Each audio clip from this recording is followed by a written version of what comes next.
할렐루야! 오늘은 세종을, 내일은 대한민국과 온 땅에 전도와 선교의 사명을 감당하는 세종순복음 드림교회입니다.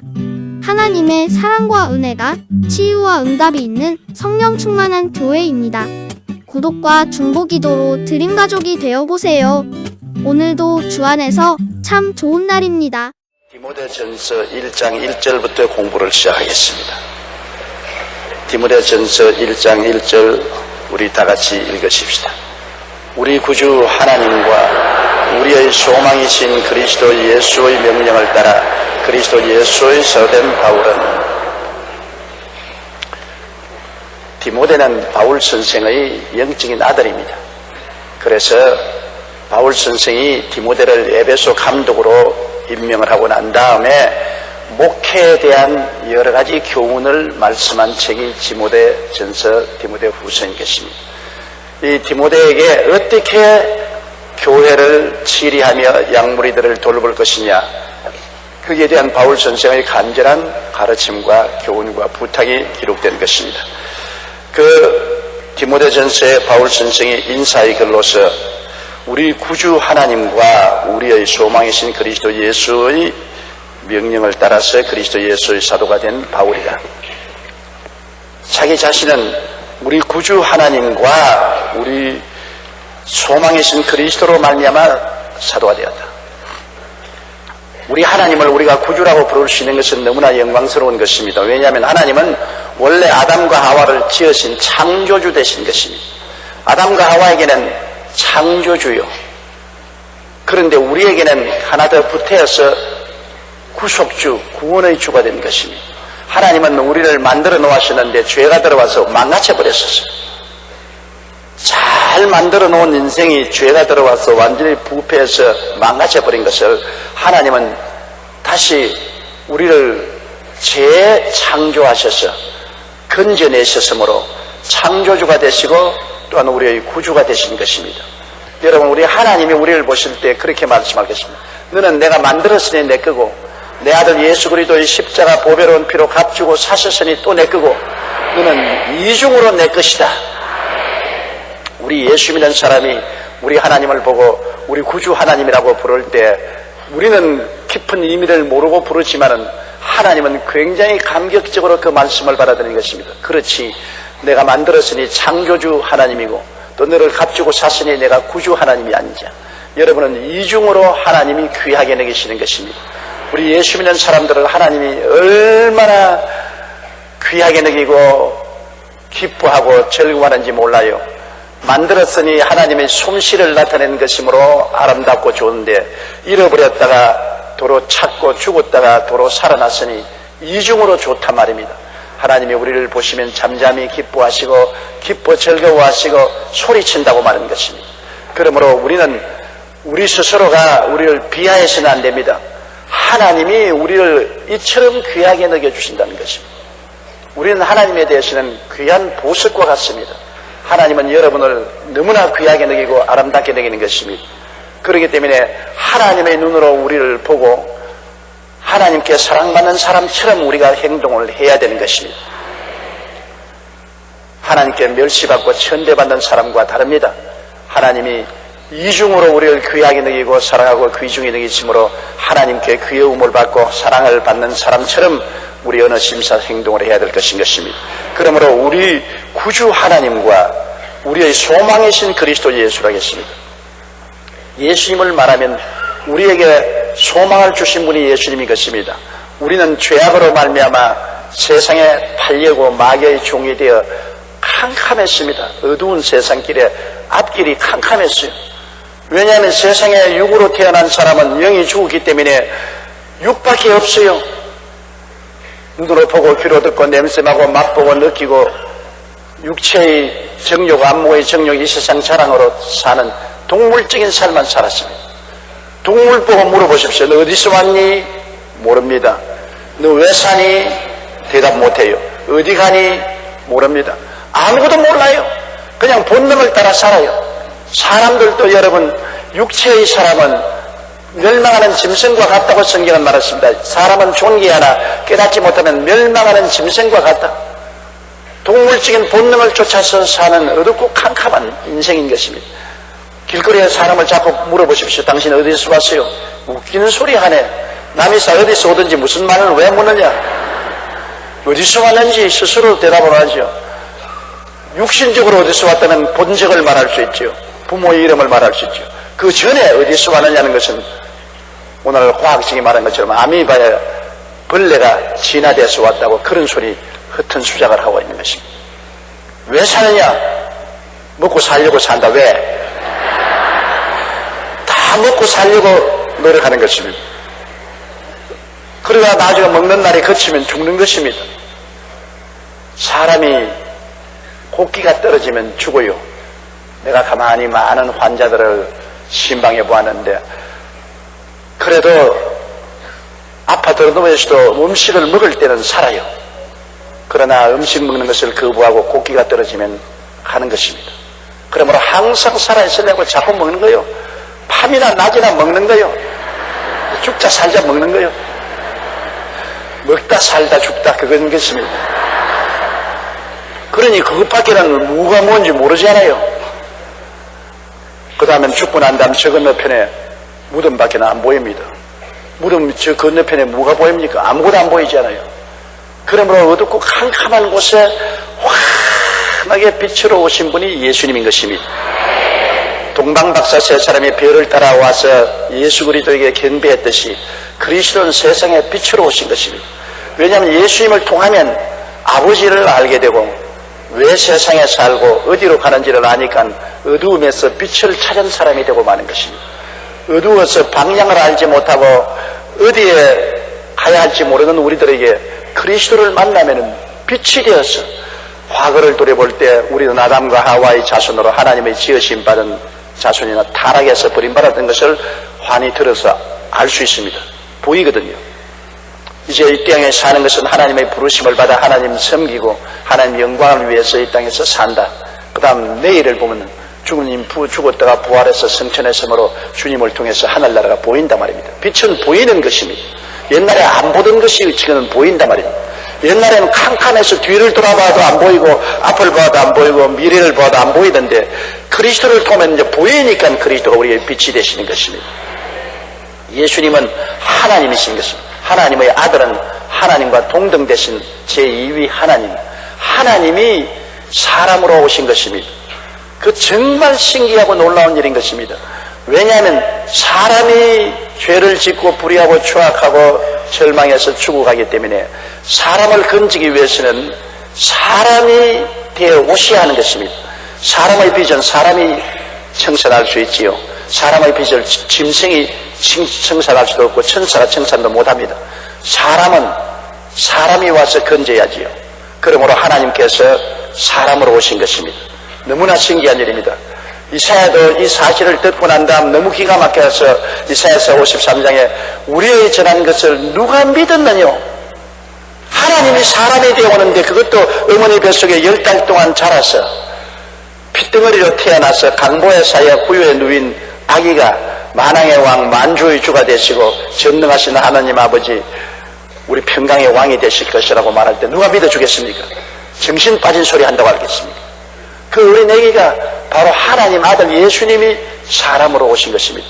철저히 사람으로 와야 사람을 대변할 수 있는 것입니다. 예수님이 사람으로 오셨지요. 여러분은 사람입니까? 짐승입니까? 그러므로 예수님이 사람을 위해서 왔다면 여러분 위해서 온 것입니다. 나 위해서 온 것입니다. 예수님이 사람이 된 것은 즉 다시 말하면 내가 된 것입니다. 법적으로 내가 된 것입니다. 따라 말씀, 예수님이 사람으로 오신 것은 내가 사람인 거로 내가 되어 오셨다. 예수님이 내가 되어 오셨어요. 예수님 플러스 나는 하나가 된 것입니다. 예수님 사람, 나도 사람. 예수님이 하나님으로 오셨으면 우리하고 질적으로 달라요. 하나님하고 나하고 같을 수가 없어요. 그러므로 하나님이 내 책임질 수 없어요. 그러나 예수님이 사람으로 오셨기 때문에 나도 사람이므로 예수님이 내가 되어왔다는 것입니다. 나 같은 사람이 되어오셨. 그러므로 예수님과 내가 하나가 되어서 예수님은 죄가 없기 때문에 내가 하나 되어서 내 죄 있는 나를 책임지고 십자가에 올라간 것입니다. 그러므로 예수님이 사람으로서 십자가에 올라가기 때문에 내가 사람인 거로 예수님과 함께 십자가에 올라간 것입니다. 그래서 예수님이 내 죄 때문에 십자가에 못 박여 나의 일생의 죄를 예수님이 청산하신 것입니다. 나는 살아봤자 100년밖에 못 사는데 예수님은 영원한 하나님이니까 100년 동안 짓는 죄를 영원한 하나님이 갚았으니까 우리의 죄는 영원히 청산되어 버리고 죄를 찾아보려고 확대경을 대어도 안 보이는 것입니다. 죄가 가루와 먼지가 되어 십자가에서 날아가 버리고 마는 것입니다. 그러므로 그리스도 안에서 죄는 영원히 사해지고 하나님의 영광스러운 의로움이 옷 입혀지고 하나님의 영광에 담대하게 참석할 수가 있는 것입니다. 예수님을 의지하면은 우리는 죄는 없고 의로운 옷을 입고 하나님 나라에 부끄럼 없이 설 수 있는데 예수님 밖에 있으면 모두 자기가 죄를 책임져야 되는 것입니다.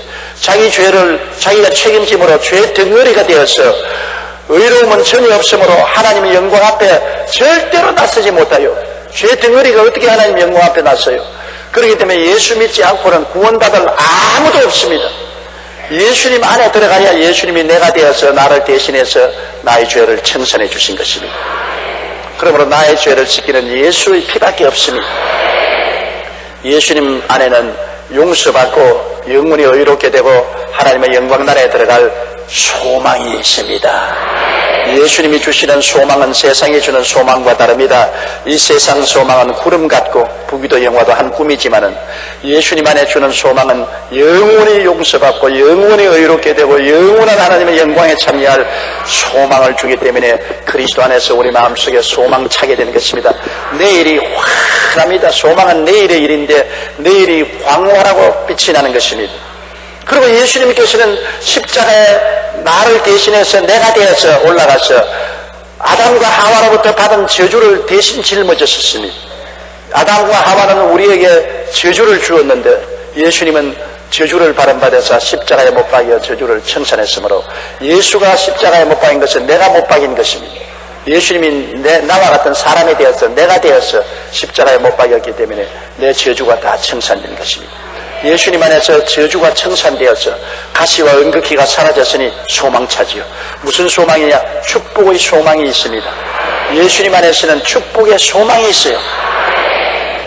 우리가 우리 주 예수 그리스도 안에서 저주에서 해방되고 복을 받았으므로 예수 믿는 사람은 복받은 사람인 것입니다.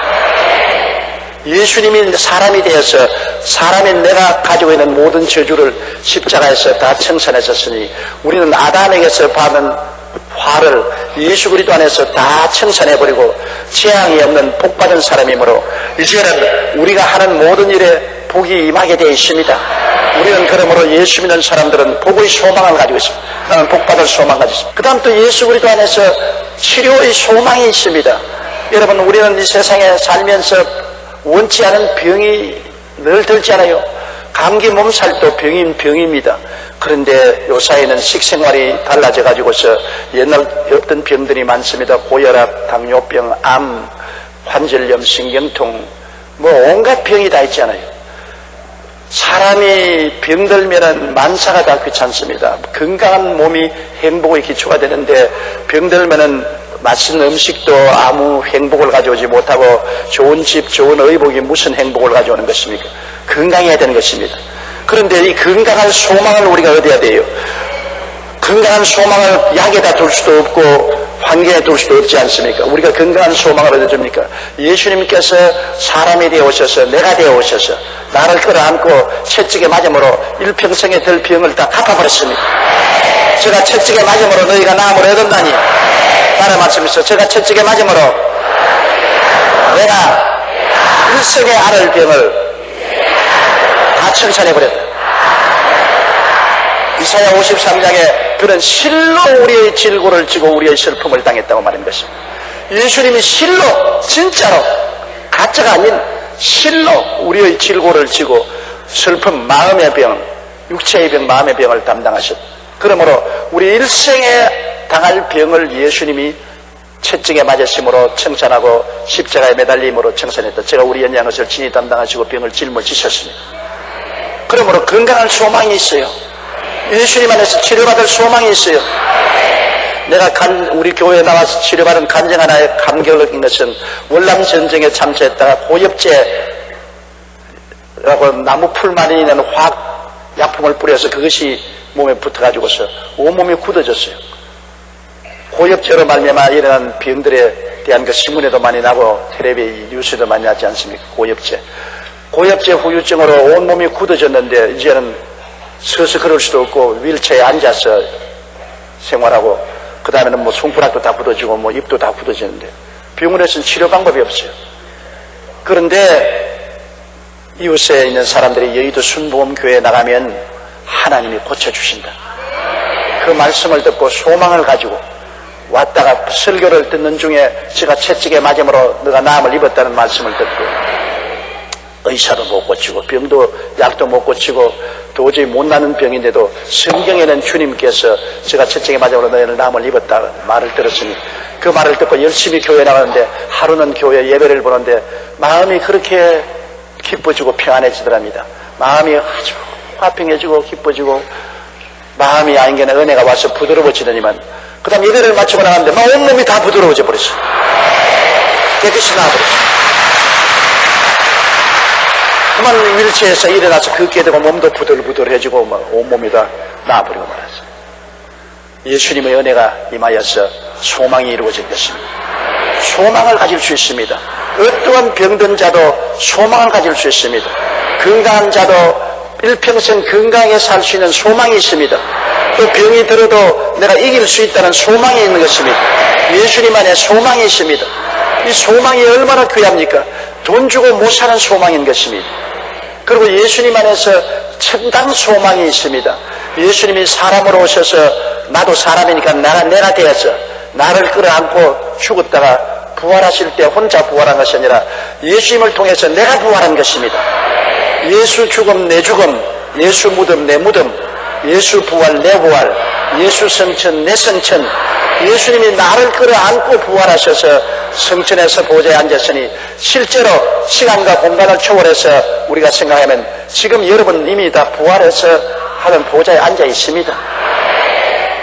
그거는 장차 일어날 일이지만은 하나님 나라에서는 시간과 공간을 초월하기 때문에 영원의 관점에서 보게 될 때는 이미 여러분은 그리스도 안에서 죽었고 장사 지낸 바 되고 벌써 부활해서 그리스도 안에서 하늘에 올라가서 하늘 보좌에 앉아있는 것입니다. 그러므로 영생의 소망이 있습니다. 이거는 엉터리 소망이 아니라 참터리 소망입니다. 왜냐하면 이미 예수님이 죽었다가 부활했기 때문에 죽음이 이제는 아무 볼 일 없어요. 공동묘지가 볼 일이 없어요. 왜냐하면 죽음이 예수님을 통해서 이미 정복되고 무덤문을 해치고 부활했기 때문에 사망은 너희 이기는 것이 어디냐, 사망은 너희 다스리는 것이 어디냐. 사망은 이미 철폐된 것입니다. 과정만 남았지. 우리가 죽는다는 것은 하나의 과정에 불과합니다. 이미 우리는 죽음을 지났고 이미 부활해서 이미 성천했기 때문에 그 관점에서 보게 될 때 죽음이라는 그저 지나온 것을 한번 과정으로 훑어보는 것밖에 없습니다. 예수 안 믿는 사람은 죽음이 얼마나 고통스럽습니까? 절망이니까. 사람이 절망 속에 죽는다는 것 견딜 수 없습니다. 희망이 하나도 없는 캄캄한 절망 속에서 혼자 몸이 고통스럽고 괴롭고 아프고 영혼이 몸에서 빠져나오는데 온갖 괴로움과 고통을 겪으면서 절망인데 죽고 나 보니까 없는 것이 아니라 영혼이 몸에서 빠져나오고 보니까 또 절망이에요. 어둡고 캄캄한 절망으로 빛의 속도와 같이 빠른 속도로 빠져들어가서 절망 가운데 떨어져서 영원한 절망 속에 존재하는 것이 지옥입니다. 지옥은 절망인 것입니다. 그런데 그리스도 안에서는 우리가 죽음이 다가와도 이미 내가 죽었는데 뭐 이미 예수를 통해서 죽은 것 다시 한 연습해 보는 것이니까 겁날 것 없어요. 이미 예수를 통해서 나는 죽은 사람인데 또 죽음이 오는 것은 그거는 하나의 연습에 불과한 것입니다. 이미 나는 죽은 사람이요 그리스도 안에서 부활한 사람이기 때문에 그 과정만 통해서 우리는 예수 그리스도 안에서 하늘에 앉혀서 하늘의 모든 영광을 누리게 되었으니 얼마나 아름답습니까? 소망. 그리스도 안에서 소망이 있다. 이 세상 소망은 아무것도 아닙니다. 예수 안에서 용서와 의와 영광의 소망이 있고 예수 안에서 아브라함의 축복의 형통의 소망이 있고 예수님 안에서 치료와 건강의 소망이 있고 예수님 안에서 부활 영생 천국의 소망이 있습니다. 이 소망이 얼마나 아름다운 것입니까? 이 마음속에 소망이 있으면 어떠한 어려움도 우리가 이겨낼 수가 있는 것입니다. 왜? 소망이 있으니까. 우리가 가진 예수 그리스도의 소망은 하나님이 사람이 되어 오셔서 날 위해서 내가 되어서 나를 끌어안고 십자가에서 죄를, 저주를, 질병을, 죽음을 청산하고 나에게 용서와 의와 아브라함의 축복과 치료와 건강과 영원한 생명을 주셨으니 이 소망은 흔들리지 않는 소망이요, 빼앗길 수 없는 소망이요, 영원한 소망인 것입니다. 여러분, 주님께서 이미 소망을 주셨으므로 믿으시기를 주의 이름으로 축원합니다. 믿어야 돼. 다른 것 다 못 믿어도 이건 믿어야 돼. 믿고 주님께 의지해야 돼요. 믿고 주님 순종하고 주님 의지하고 살면은 이 소망은 거짓되지 않고 다 이루어지는 것입니다. 사랑하는 자여, 내 영혼이 찰댐같이 내가 범사에 찰댐에 강건하기를 내가 강구하노라. 예수님에 대한 소망을 버리지 않고 믿고 순종하면 이 일이 이루어지는 것입니다. 그래서 바울이 말하는 우리 구주 하나님과 우리의 소망이신 그리스도 예수, 얼마나 좋습니까? 우리 구주 하나님과 우리 소망이신 예수 그리스도, 우리 이 두 분만 계시면 오케이요. 이 세상과 바꿀 수 없어요. 그런데 우리 구주 하나님과 우리의 소망이신 그리스도 예수가 명령을 했었습니다. 너는 사도가 되라. 우리가 예수 믿은 사람들은 다 우연히 세상에 태어난 건 아닙니다. 하나님이 계획을 해서 이 세상에 태어나게 된 것입니다. 우리의 일생은 하나님이 계획한 일생인 것입니다. 성경에 보면 만세전에 그리스도 예수 안에서 우리를 예정했다는 것입니다. 만세전이니까 세상이 생기기 전에, 하늘과 땅과 세계와 그 가운데 모든 것이 생기기 전에 영원 전에 이미 하나님이 우리를 그리스도 예수 안에서 예정하사 하나님의 자녀가 되게 했더니 어지러워. 생각하면 어지러워요. 우주가 생기기 전에 이미 하나님이 나를 낳으시고 나를 예정하셨으니 하나님은 영원 전에 이미 우리를 계획하신 것입니다. 우연히 오래가다 낳은 것 아니에요. 하나님이 계획해서 낳은 것이에요. 그거 보면 여러분이 태어나기 위해서는 여러분 아버지와 어머니도 하나님이 계획을 하셨고, 그 어머니와 아버지의 어머니와 아버지도 하나님이 계획하셨고, 그 어머니의 아버지와 어머니도 하나님이 계획하셨고, 그 어머니와 어머니의 아버지의 어머니도 하나님이. 그렇다면 아담과 하와 때부터 벌써 이미 하나님이 계획 다 했어요. 여러분과 나는 우연한 존재가 아니라 계획된 존재인 것입니다.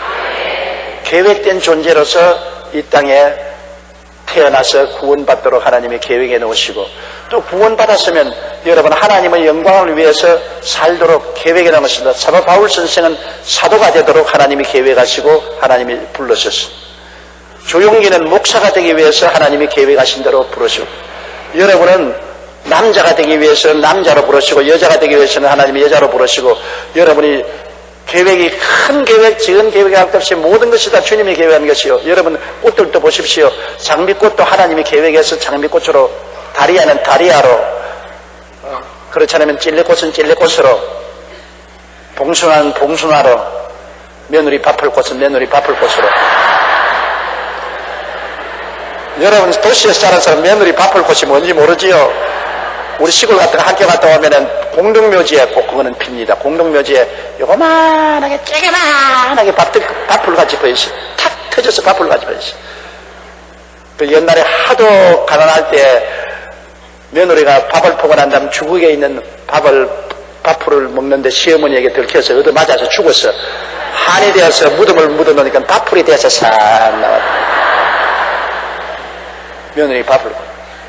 꽃들도 전부 다 하나님이 다 계획해서 만드는 것입니다. 지불생 무명지초라고 했습니다. 이름 없는 풀이 없다고. 그러므로 여러분을 하나님이 내셨을 때 여러분 아무 할 일도 없이 내셨으면 하나님 그것도 사명입니다. 아무 일도 하지 말라고 사명을 주신 겁니다. 너는 아무 일도 하지 말고 살아라. 그것도 하나님이 계획한 것입니다. 그것도 하나님의 계획 속에 필요합니다. 아무 일도 안 하는 사람도 필요해요.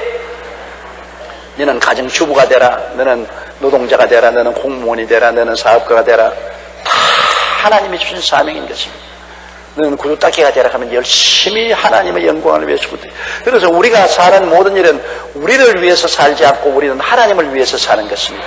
하나님이 계획해서 태어나게 하시고 우리를 구원해서 하나님 자녀가 되게 하시고 또 우리의 현재가 있게 해주신 것인데, 여러분, 하나님이 언제나 근사하고 굉장히 큰일하는 사람만 하나님이 준 사명이 아닙니다. 아무것도 아닌 일, 지극히 적은 일도 하나님이 주신 사명이기 때문에 그 사명을 다하는 것이 우리의 삶이 올바르게 살아가는 것입니다. 우리는 아무 목적 없이 지어진 것이 없어요. 모든 것이 목적이 있이 지어지기 때문에 노는 것도 목적이 있으므로 놀라는 목적이므로 놀므로 하나님께 감사드리고 적은 일도 모두 다 하나님께 감사드리는 것입니다. 바울 선생은 우리 구주 하나님과 우리의 소망이신 그리스도 예수의 명령을 따라서 예수의 사도가 되었다고. 그러니 바울 선생은 교회를 위한 종도 아니요, 사람들을 위한 종도 아니요, 하나님 아버지와 예수 그리스도의 종이다. 사나 죽으나 하나님을 섬기기 위해서 산다는 우리가 이 마음을 가지고 있어야 되는 것입니다. 2절요. 믿음 안에서 참 아들 된 디모데에게 편지하노니 하나님 아버지와 그리스도 예수 우리 주께로부터 은혜와 긍휼과 평강이 내게 있을지어다. 믿음 안에서 참 아들 된 디모데. 아들이라는 것은 자녀 관계를 말하는 것입니다. 육신의 아들과 딸은 부정모혈로 태어났으니까 부정모혈로 아버지, 어머니, 아들, 딸이 된 것입니다. 그런데 이 신앙 안에서는 영적으로 바울 선생이 처음 선교 여행에 나갔을 때 전도에서 구원을 받았기 때문에 디모데는 영적으로 말씀을 통해서 나왔기 때문에 영적인 아들의 관계로 부르고 있는 것입니다. 그렇기 때문에 바울 선생이 말하기를 그리스도 안에서는 1만 선생이 있을 때 아버지는 하나밖에 없다고 말했습니다. 고린도 교인들에게 말하기를 많은 주의 종들이 와서 너에게 복음을 전하니 1만 선생이지만은 너희가 처음 예수 믿게 한 것은 내가 했으니까 1만 선생에서도 애비는 하나밖에 없다. 영적인 아버지로 지칭하는 것입니다. 참으로 영적인 아버지는 아버지 하나님과 예수님이시지요. 그러나 아버지 하나님과 예수님이 눈에 안 보이지 않아요. 주의 종이 아버지 하나님과 예수님을 대신해서 복음을 증거해서 구원을 받았으니까 관계상 영적인 아버지라고 부를 수가 있는 것입니다. 영적인 부모가 될 수도 있고 영적인 제자가 될 수 있는 것입니다. 나를 전도해 주어서 예수 믿게 해준 사람 영적인 아버지라고 볼 수 있습니다. 그리고 나를 가르쳐서 주님 안에서 자라게 해주는 영적 스승으로서 우리가 추앙할 수 있는 것입니다. 바울 선생은 결혼 안 했기 때문에 결혼은 안 했는지 하고 예수 믿었기 때문에 쫓겨나는지 그거는 모르겠어요. 왜냐하면 바울 선생이 산헤드린 회원이었다고 하는데 산헤드린은 종교 국회입니다. 유대인의 종교 국회인데 거기는 결혼 안 하면 종교 국회에는 못 들어가요. 그는 산헤드린 회원이었기 때문에 그가 결혼을 했다고 생각하는 것입니다. 그러나 철저한 바리새 교인이요 유대인이기 때문에 그가 개종하고 예수를 믿음으로 그 아내에게 쫓겨난 것입니다. 그렇다고 생각하는 것입니다. 그런데 그 아내가 굉장히 독한 아내였어요. 왜냐하면 그 다음에 바울 선생이 성경에 기록한 거 보면 여자에 대해서 별로 좋게 기록 안 했습니다. 여자는 교회에서 잠잠하라. 교회는 여자는 순종만 해라. 아마 부인이 굉장히 쎄했는지 모르겠습니다만 바울 선생이 여자에게 대해서는 별로 좋은 감정을 가지고 있지 않은 것을 볼 수 있습니다. 그런데 이 바울 선생은 자기가 육체로 낳은 아들은 없지만은 복음을 증거해서 낳은 자녀 중에 디모데같이 순종하고 충성스럽고 착한 아들이 없었습니다. 그래서 그를 참 아들이라고 했습니다. 가짜 아들이 아닌 믿음 안에서 참 아들 된 디모데에게 편지하노니 하나님 아버지와 그리스도 예수 우리 주께로부터 은혜와 긍휼과 평강이 내게 있을지어다. 아주 가장 귀한 세 가지 축복을 해주신 것입니다. 바울 선생이 자기 믿음 안에서 친아들 된 디모데를 늘 그리워하고 생각하고 있습니다. 그래서 그가 하나님 앞에 기도하기를 하나님 아버지와 예수 그리스도를 통해서 너에게 은혜가 있어라. 은혜는 여러분 모두가 갖느냐? 봄철에 따뜻한 태양빛과 같습니다. 봄에 태양빛이 따뜻하게 비추면 만물이 살아납니다. 여러분 봄하고 겨울이 뭐가 다릅니까? 가을이 되면은 가을 바람이 불면은 낙엽이 다 떨어지고 굉장히 쓸쓸하지 않아요? 생명의 낙조를 보는 것입니다. 가을이 되면은 언제나 우리는 죽은 사람들을 생각하고 자기가 나이 먹고 언제도 죽을 것이라는 것을 생각하고 이별을 생각하는 것입니다. 부정적인 그것이 많습니다. 낙엽이, 그렇게 푸르던 낙엽이 떨어져서 하나 둘 떨어져서 바람에 뒹굴어가는 그 보면 마음에 굉장히 참 섭섭하고 고독합니다. 젊을 때는 그걸 보고 깔깔 웃었는데 나이 늙으면 굴러가는 걸 보고 눈물을 흘리게 되는 것입니다. 그와 같이 가을은 그런데 겨울은 무시무시하게 죽이는 소리 다 죽여버려요. 나무 잎사귀도 다 죽여버리고 풀도 다 죽여버리고 꽃도 다 죽여버리고 다 죽어버려요. 동토가 되는 것입니다. 얼어붙습니다. 마귀가 하는 일은 바로 도적질하고 죽이고 멸망시키는 겨울을 가져오는 것입니다. 마귀는 들어오면 다 얼어붙어요. 마귀가 오는 것은 겨울을 가져오는 것 같았습니다. 마음도 얼어붙고 가정도 얼어붙고 사회도 얼어붙고 마귀는 엄청난 사망의 세력을 가지고 행해합니다. 그러나 봄이 오면은 여러분 봄이 왜 좋습니까?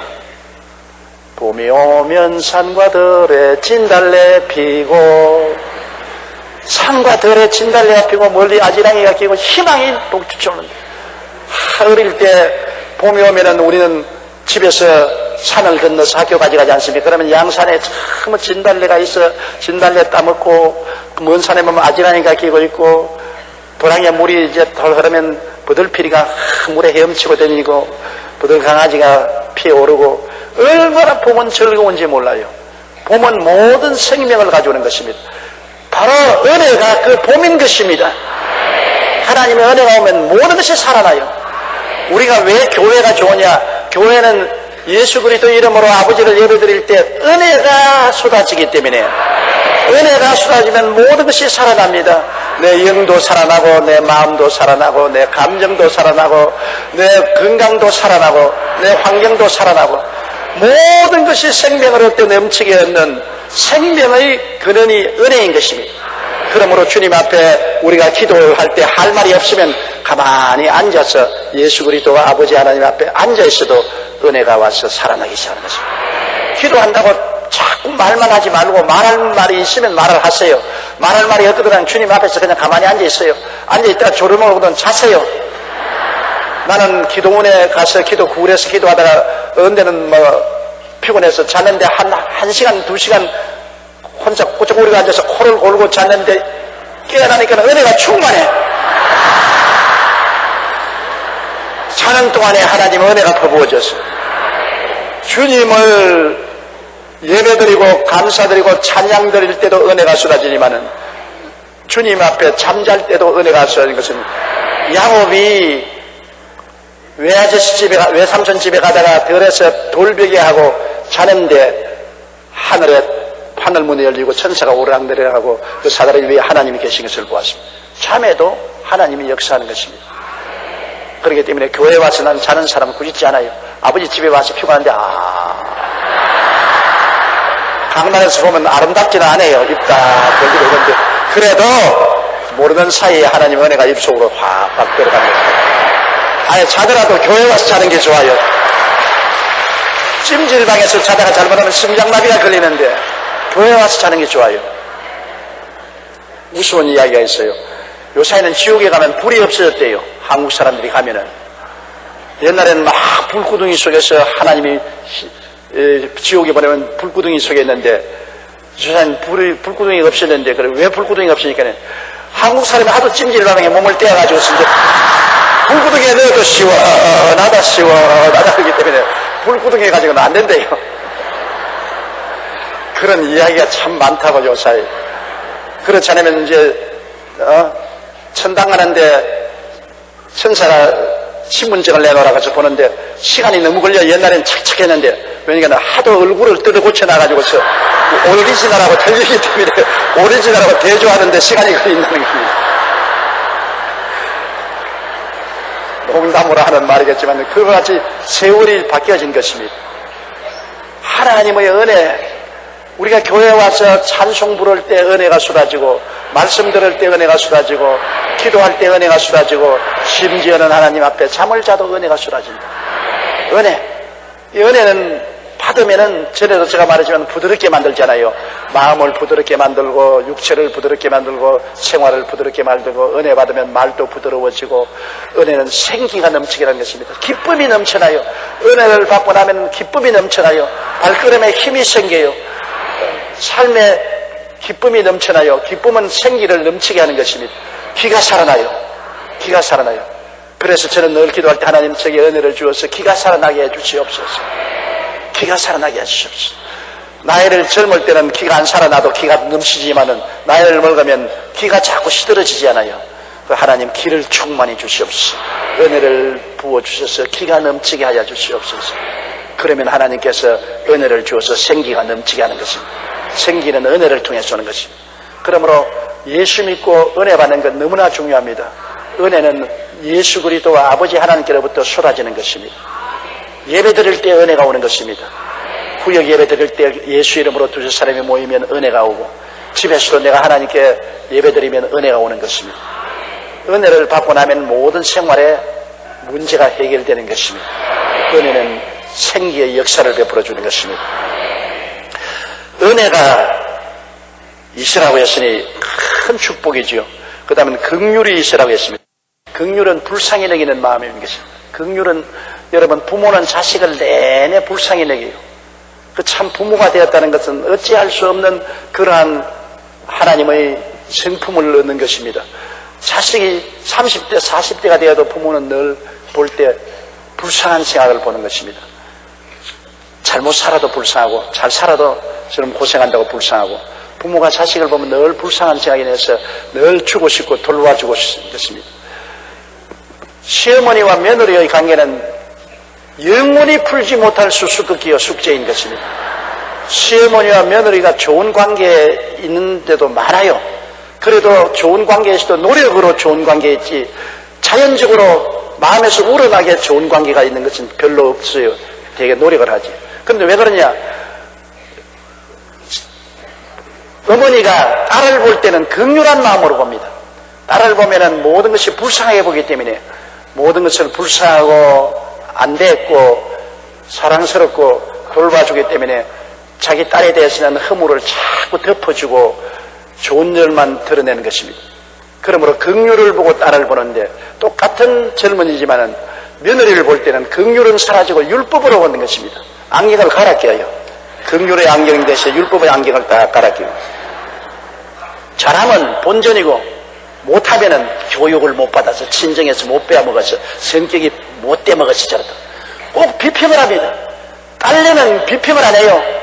아이고 너무 힘이 들어서 그렇겠지, 시간이 없어, 자식들 돌본다고 얼마나 힘들겠노, 얼마나 고달플겠노, 전부 좋게 해석을 합니다.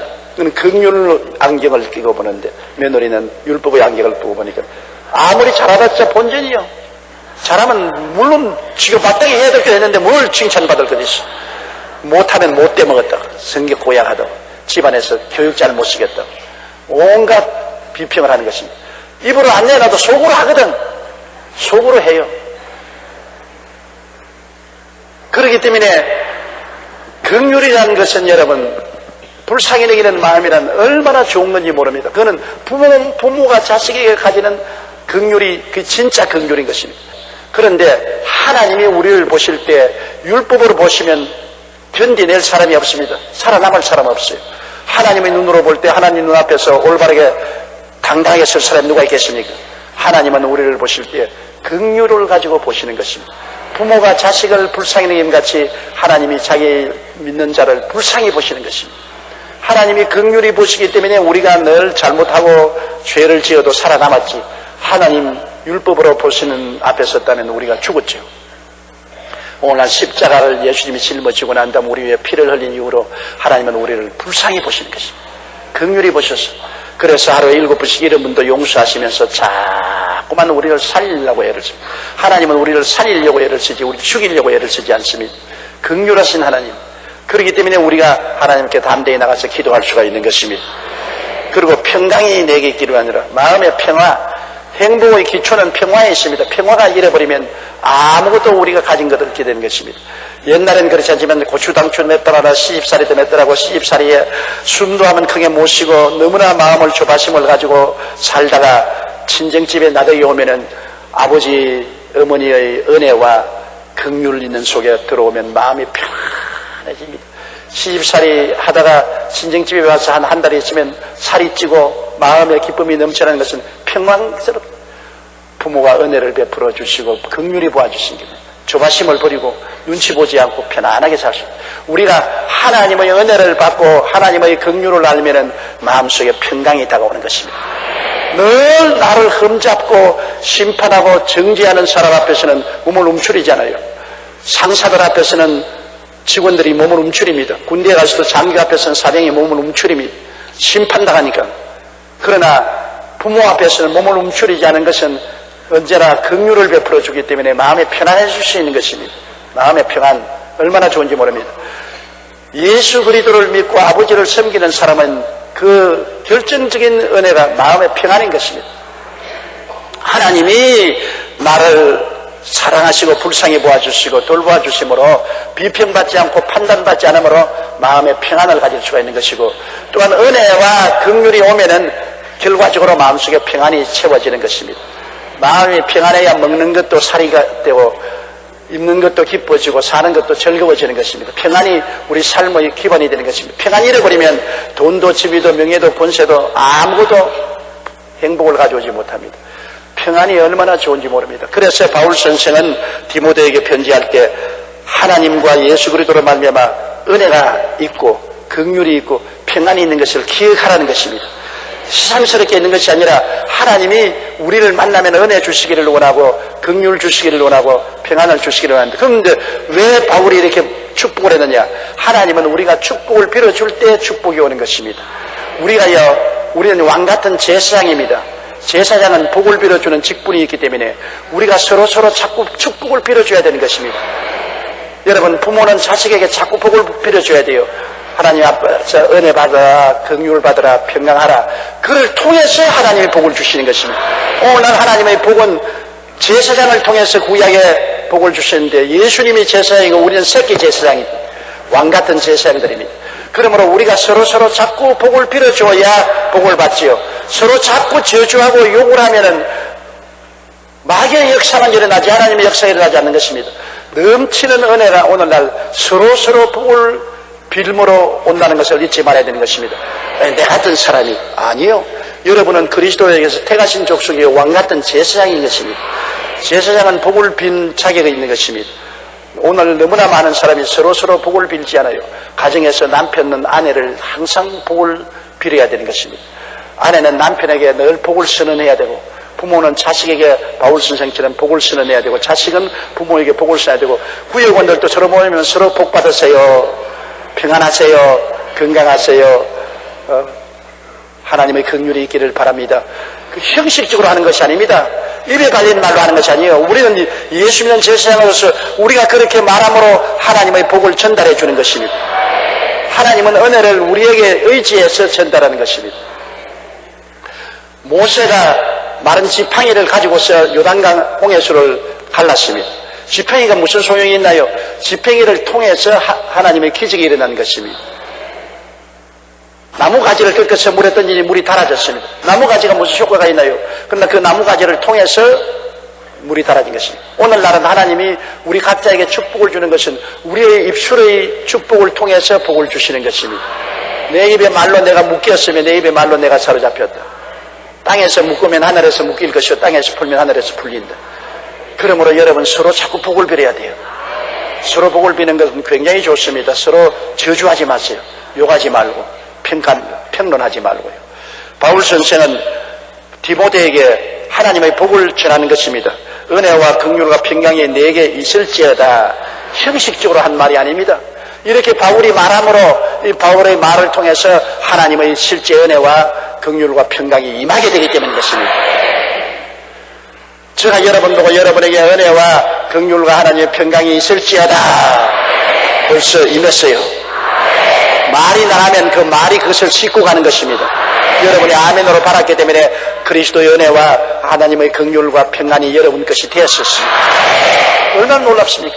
축복을 해주고 아멘으로 받아들이고 자꾸 그렇게 함으로 복이 넘쳐나게 되는 것입니다. 할렐루야.